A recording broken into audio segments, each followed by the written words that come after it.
जोंनि रुंसारि बर' माहारिनि सासे गागि फावगिरि एबा एक्टर टिकेन्द्रजित नार्जारी बिथांनि मुङाव जि गासै गं 6 सिनेमा हल लुनाय जादोंमोन। बे सिनेमा हलनि गिबि सिनेमा हलखौ दिनै बेखेवनाय जाबाय सेरफांगुरियाव।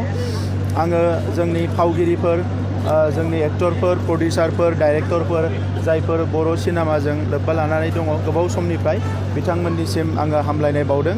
आरो बे सिनेमा हल गं 6 लुखांनायनि उनाव आरो गं 4 लुनायनि प्रप'जेल दङ। बिसाया बर' सावथुन मुलुगखौ जोबोद अर्गेनाइज खालामनानै आवगायलांगासिनो दङ। बेखौ माखासे डिसिप्लिन रुल रेगुलेशननि गेजेरजों आवगायलांगासिनो दङ। आरो जोंनि फावगिरिफ्राबो एबा जोंनि एक्टरफ्राबो जुदिअबा नांगौ बायदि हयथ' मुलाम्फाखौ मोनाबो जानो हानाय, थेवबो जोबोद गोसो होनानै जोंनि बर' सावथुनखौ जोबोद जौगाहोगासिनो दङ। आं बिथांमोनखौ साबायखर बावदों। फैबाय थानाय समाव बर' माहारिनि हारिमु बिथिंखौ जौगाहोनो थाखाय आरो लोगोसे जोंनि जायफोर एक्टिंआव गोसो थानाय, जायफोर फिल्माव गोसो थानाय जोंनि लाइमोनफोरखौ मोजां मोनसे प्लेटफर्म होनो थाखाय बिसानि गेजेरजों एबा बर' फिल्म प्रडाक्शननि गेजेरजों गोबां जायगा होनो हागोन। आरो बे गासैबो सिनेमा हलखौ जोंनि बर'जों लोगोसे बेवहाय सोरबाफोर सिनेमा बर'नोब्ला एबा नेशनेल इन्टारनेशनेल सिनेमाफोरखौ दिन्थियोबा बेखौबो दिन्थिनो हागोन।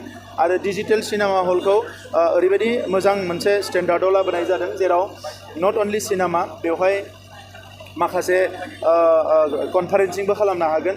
नेशनेल इन्टारनेशनेल लेभेलनि माबा मोनसे जुदि कनफारेन्सिं खालामनो नागिरोबा बेवहाय बेबायदि कनफारेन्सिंखौबो बेबस्था दङ। गासै 6, बेनि गेजेराव रौतायाव गंसे, सिमलायाव गंसे, बागानपारायाव गंसे आरो लोगोसे रुनिकाटायाव गंसे, दिनै बेवहाय सेरफांगुरियाव बेखेवबाय आरो बिनि उनाव गसाइगावआव गंसे।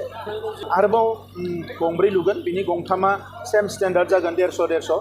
नाथाय क'क्राझार सहराव एबा क'क्राझार टाउनाव बेवहाय गंसे जोङो 500 केपासिटि थानाय गंसे गोदान सिनेमा हल लुगोन, जाहाथे बेखौ बयबो बेवहाय जिहेतु क'क्राझारा जोंनि मेन केपिटेल, बेवहाय सोरबा फिल्म रिलिज खालामनाय बायदिसिना फिल्म रिलेटेड प्रग्रामफोर खालामनाय, बे प्रग्रामफोरखौ बेयाव खालामनो हायो। बेनिखायनो क'क्राझारनिखौ जोङो 500 जिरायनानै नायनो हानाय मोनसे स्टुडिअ गोदानै लुगोन।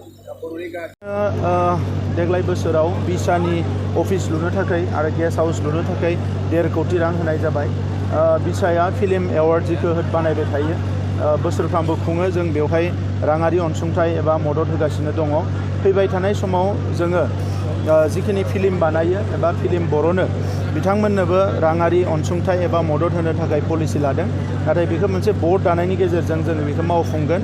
आरो जिखिनि गागि जोंहा फावखुंगुरफोर एबा जायफोर फावगिरिफोर सोरबा रुंसारि जालांबाय, सोरबा बैसो जाबाय, बिथांमोनखौ बरायनायनि थाखाय 2025 मायथाइयाव जोङो मोनसे रिजनेल लेभेल एबा काउन्सिल लेभेल माखासे एवार्डनि बेबस्था खालामनो थांगासिनो दङ।